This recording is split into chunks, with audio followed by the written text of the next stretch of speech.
James Madison was a wee little man, and a wee little man was he.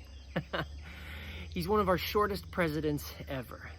And Madison, if he ran for president today, it is unfortunate, but he wouldn't have a chance. Madison was short, he wasn't very attractive, he wasn't in great physical shape. Many times he had fits of epilepsy.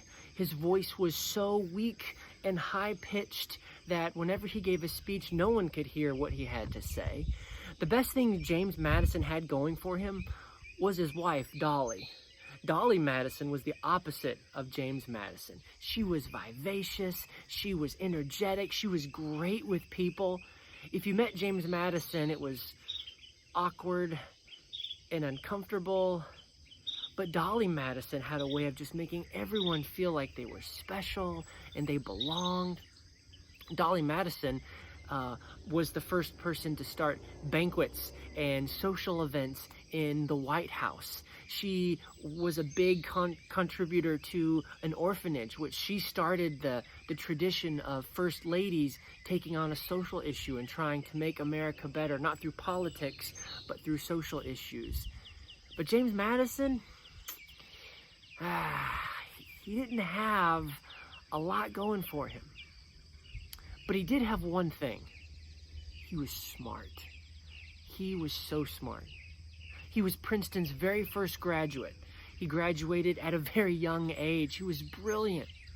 Even though he disagreed with Alexander Hamilton on many issues, they both believed that the Constitution was the thing that America needed to unite the states. So Madison, John Jay, Alexander Hamilton banded together and they wrote the Federalist Papers, which were essays that helped convince the American people to tell their representatives to vote for the Constitution. He was a huge person in the debates and arguing for the America that we believe in today. He helped write the Bill of Rights. It's crazy that this founding father, if he ran for president today, he wouldn't stand a chance because he wouldn't be great on TV. He wouldn't have that charisma that when he walked into the room, everyone said, whoa, that guy's got it. He didn't have great one-liners. He was just brilliant. He had one talent, and he used that talent to make America better. You know, there's a story in the New Testament where Jesus tells about a rich man who goes on a journey, and he has these 3 servants, and he gives one servant 10 talents. He gives another servant 5 talents, and he gives one servant just 1 talent. And growing up, whenever I heard that story, I was always like, man, I want to be the guy with the 10 talents. Lord, give me the talent so I can do all of these different things, right? But the principle of the story isn't how many talents did God give you? It's what did you do with the talent he gave you? Now, it's easy for us to look around and see those 10 talent people. I mean, they're good looking. They've got great hair. They've got an amazing family background. They've got all the social connections. Whatever they do in business, they just make tons of money. Whenever they talk, it's amazing. Whenever they walk into a room, they've got that charisma that people just want to be with them. They're powerful. They're rich. They're attractive. They're athletic. They just seem to have it all. And normal people, we look at those kind of people and we're like, man, it's just not fair. Sometimes even people blame God. They're like, why did you give her all these talents and you stuck me with the one? Why did you give him all those talents and I didn't get anything? But the principle isn't how many talents did God give you? I mean, when James Madison looked at George Washington, he was blown away. George Washington was tall. George Washington was good looking. George Washington was athletic.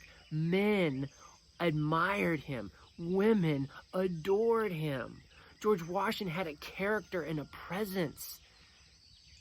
He's the only guy in American history who could run for office twice, and no one ran against him because it was a shoo-in. He was that good. James Madison didn't have that. But instead of comparing himself to someone who had it all and saying, well, shoot, I'm just going to give up, James Madison engaged in something he believed in. And while he couldn't speak to a crowd and make them do whatever he wanted. He could write. He could argue. He could think. He could come up with theories that would affect people living today. You have a special talent too. Maybe you're a 10-talent person or a 5-talent person or a 1-talent person. It doesn't matter. Whatever talents you have, give it to the good. Use it to serve God. That doesn't mean you have to preach. It doesn't mean you have to do overtly spiritual things. It means you use your talents to love. You can do that in sales, in the courtroom, at home with your kids. You can do that in the kitchen or the restaurant. You can do that wherever you do business, wherever your office is. If you're working at home or working through Zoom conferences, you can use your talents to spread kindness and love and encouragement and peace. Because right now the world doesn't need more attractive people. The world doesn't need more guys with six-packs or girls with perfect hair. The world doesn't need more people who can sing amazing or write amazing books or do amazing things. The world needs good, kind people. And if your talent is singing or writing or athletics or business, that's great. Use it to help others. There's two kinds of people in the world right now. There's people who want to use their talents to take advantage of others, and there's people who want to use their talents to help others.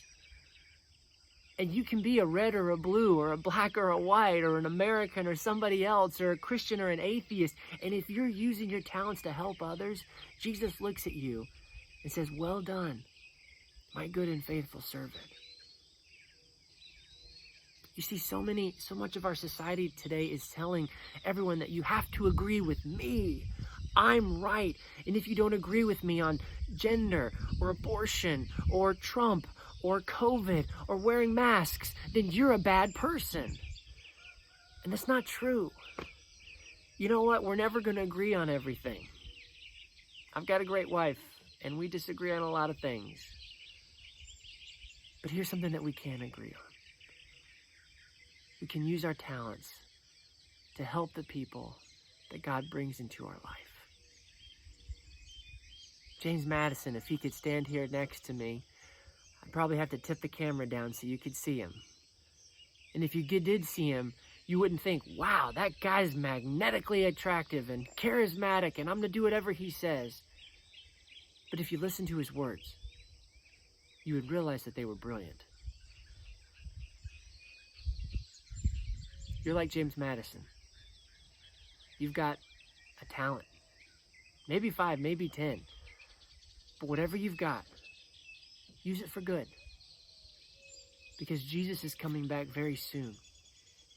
And that shouldn't make us scared. That should make us excited. Because that means we have just a little bit of time to spread the good news that God is love. And soon, you'll stand on those streets of gold, and Jesus will come up to you, and he'll lean over, and he'll put his hands on your shoulders, and he'll smile, and he'll say, "Well done, my good and faithful servant." And in that moment, you won't care if Jesus gave you 10 talents or 1.